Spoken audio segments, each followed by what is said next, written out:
আসসালামু আলাইকুম বন্ধুরা। শীত তো প্রায় পড়েই গিয়েছে, এই কারণে আজকের রেসিপিটা তৈরি করা। এই রেসিপিটা খুবই উপকারী, শীতের জন্য বিশেষ করে বাচ্চা থেকে বুড়ো সবারই কাজে লাগবে। আজকের রেসিপিটা আপনারা প্রথম থেকে শেষ পর্যন্ত অবশ্যই দেখবেন। আজকের রেসিপি হচ্ছে আমলকির চ্যবনপ্রাশ। 2 কেজি আমলকি নিয়েছি। আমলকিগুলো ভালো করে জলে ধুয়ে নিয়েছি। নেওয়ার পরে একটি ফুটো গামলায় তুলে নিলাম। এরপরে একটি পাত্রে জল দিয়েছিলাম। ওই গামলা রাখা আমলকিগুলো সব বসিয়ে দিলাম। দেখুন, দেওয়ার পরে আমি এটা স্টিম করে নিয়েছি। আমলকিটা সিদ্ধ করে নেব, জল দেব না, স্টিমে আমলকিগুলো সব সিদ্ধ হয়ে যাবে। দেখুন, আমলকির কালারটা পুরো চেঞ্জ হয়ে গেছে। যখনই আমলকির কালার চেঞ্জ হয়ে যাবে তখনই ভাববেন আমলকিগুলো সিদ্ধ হয়ে গেছে। এরপরে আমলকিগুলোকে নামিয়ে ঠান্ডা করে নেব। ঠান্ডা করে নেবার পরে এইভাবে হাত দিয়ে বীজগুলো ছাড়িয়ে নেব। আমলকি সিদ্ধ হয়ে যাওয়ার পরে বীজগুলো খুব সহজেই ছাড়ানো যায়। এরপরে মিক্সচারের বাটিতে আমলকিগুলো নিয়ে অল্প একটু জল দিয়ে মিহি একটা পেস্ট বানিয়ে নেব। দেখুন, এই রকম পেস্ট হবে। সব আমলকিগুলো একই পর্যায়ে পেস্ট করে নিয়েছি। এরপরে কড়াইতে দারুচিনি, বড় এলাচ, ছোট এলাচ, লবঙ্গ দিয়ে একটু নেড়ে নেব। ওইগুলো হয়ে যাওয়ার একটু আগে জয়িত্রী আর 3টে তেজপাতাকে ছোট ছোট করে কেটে দিলাম, আর দিলাম গোলমরিচ। এইগুলো ভালো করে ভেজে নেব।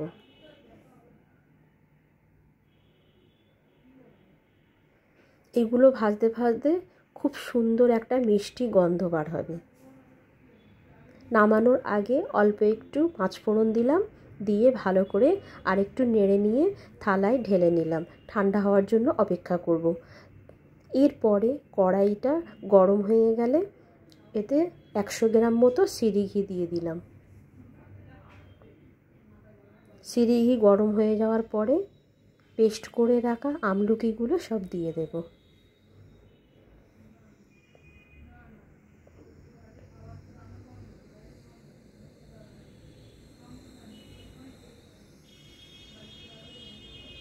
আমলকিগুলো ভাজা ভাজা করে নিতে হবে।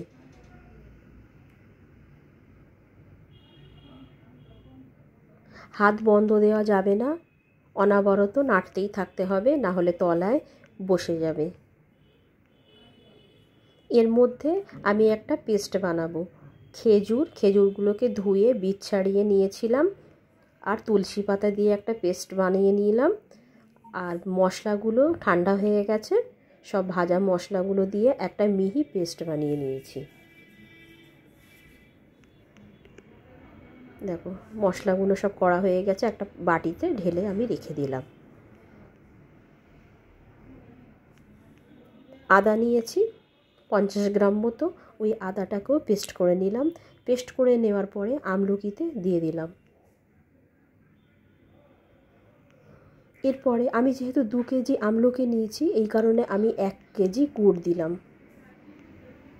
আপনারা যে যেরকম মিষ্টি খাবেন সেই অনুযায়ী কম বেশি মিষ্টি দিতে পারেন, কিন্তু চিনি দেওয়া যাবে না, তাহলে গুড়ের পরিমাণটা একটু বাড়িয়ে নিতে হবে।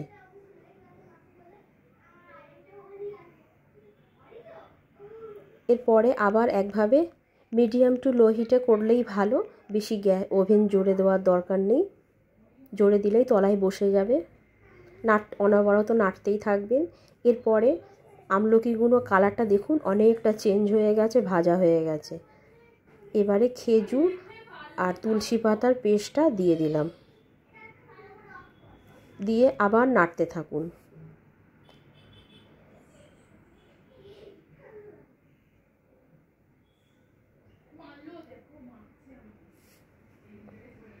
এইভাবে ভাজা ভাজা করতে হবে।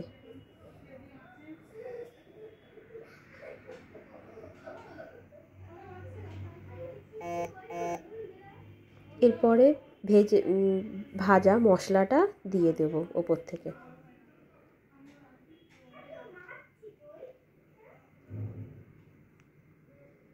ভাজা মশলাটা দিয়েও আবার নাড়তে থাকবো। দেখুন অনেকটাই কালার চেঞ্জ হয়ে গেছে।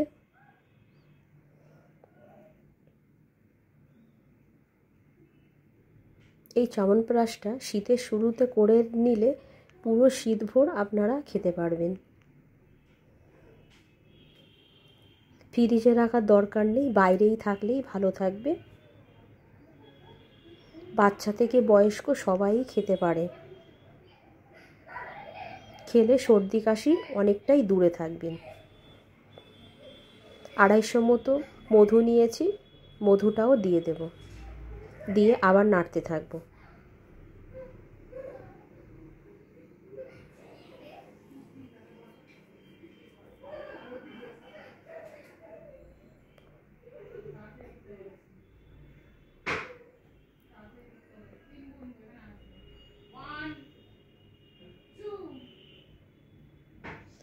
নাড়তে নাড়তেই আমলকিটা হয়ে এসছে, দেখুন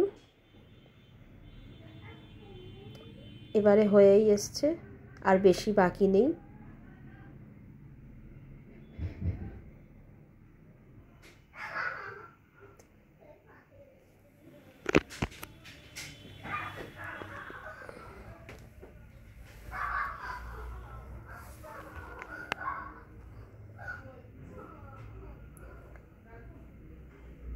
আজকের এই চ্যবনপ্রাশের রেসিপিটা যদি আপনাদের ভালো লাগে তাহলে অবশ্যই আমার পাশে থাকবেন, আর এটা বাড়িতে অবশ্যই ট্রাই করে দেখবেন কেমন হয়েছে। বাজারে যে চ্যবনপ্রাশটা পাওয়া যায় সেটাও ভালো, কিন্তু ওইটার থেকে এটা বাড়িতে তৈরি এটা আরও ভালো। এতে কোনো কেমিক্যাল দেওয়া নেই, পুরোটাই হার্বাল প্রাকৃতিকভাবে তৈরি করা হচ্ছে।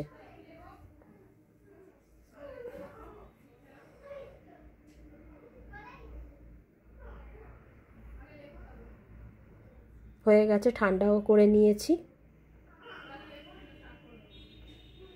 এরপরে একটা কাঁচের জার নিয়েছি, এর ভিতরে সমস্ত আমলকিটা রেখে দেব।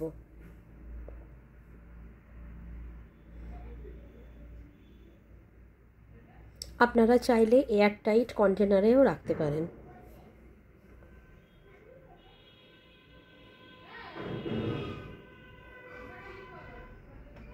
এই চ্যবনপ্রাশের রেসিপিটা যদি ভালো লাগে তাহলে অবশ্যই আমার পাশে থাকবেন। ভালো থাকবেন বন্ধুরা, টাটা, বাই বাই, আল্লাহ হাফিজ।